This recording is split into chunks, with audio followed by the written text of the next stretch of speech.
The Nose of All Noses by Meera Ganapathy at Storyweaver. Zara's Dadima has an unusually large nose. It is quite a thing of beauty.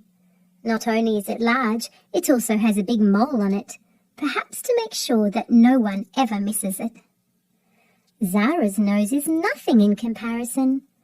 Dadima, why do you have such a large nose? Dadima's nose quivers a little before she breaks into a gleeful laugh. Oh, Zara, mine is the nose of all noses. It picks up scents that others cannot even imagine. Zara's eyes grow big with disbelief. For instance, right now I can sniff the air and tell you. Dadima closes her eyes, her nose swells, her nostrils flare, her mole quivers, and her chest puffs up.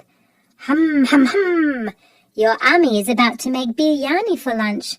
Our neighbour is crashing henna leaves for her hair, and the cat has just done a pee-pee. Sniff, snot, sniff.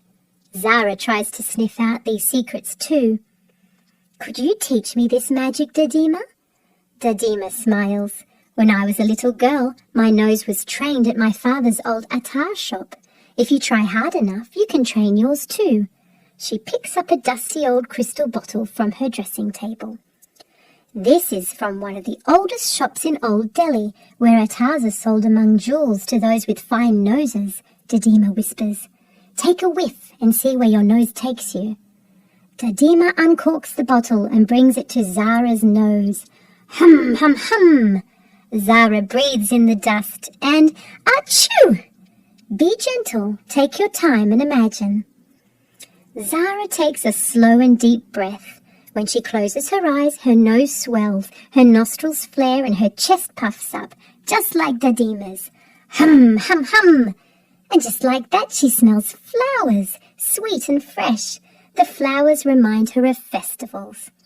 When Zara opens her eyes, she is in a garden. For miles and miles, there is nothing but rows of roses. It is no longer a Mumbai afternoon. It is dawn, and some people are plucking pink roses in the garden. What you sniffed was the Rahi Gulab, a perfume made from roses in this garden in Kanauj, says Dadima. Dadima and Zara stealthily follow the rose pluckers to an old brick-walled factory. There the rose pluckers tip the petals into a great copper pot in a large brick kiln. Dadima and Zara watch in wonder as the attar is made and poured into delicate glass bottles. Is Rui Gulab the only perfume they make, Dadima? Asks Zara. Dadima pulls out another little bottle from her kurta.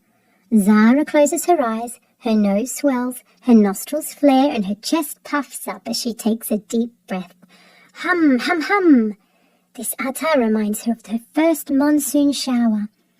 The monsoon shower attar transports them to a grand marble palace where a Nawab sits amid crystal bottles. He sniffs them at great speed and then hurls them across the room at an even greater speed. A puny man quivers in front of him, holding a casket full of little glass bottles. None of these will do. These smell like the rain, grunts the angry Nawab. Where is the signature scent you promised me? You're supposed to be the best perfumer in all of Awadh. How come? I'm sure this is the attar you wanted, says the perfumer, fumbling amongst his things. Unfortunately, Zara's tummy chooses this minute to rumble. It's lunchtime, and she's very hungry. Who is that? Thunders Nawab, whose keen ears have picked up the sound. Before Zara and Dadima can skip away, the Nawab catches them sniffing at the bottles he has been throwing away. Dadiji, are you spying on me? Asks the Nawab. I would have punished you, but I can see you have a keen sense of smell and the nose of all noses. Come here and help me pick an attar that can become my signature scent. Dadima sneakily strops her old crystal bottle amongst the perfumer's things. She pretends to find it and does a more dramatic version of her sniff. Hum, hum, har, harum, go, go, go, hum, fa, hui. She hands the Nawab bottle. The perfumer, Dadima and Zara wait anxiously as the Nawab takes a sniff from the bottle.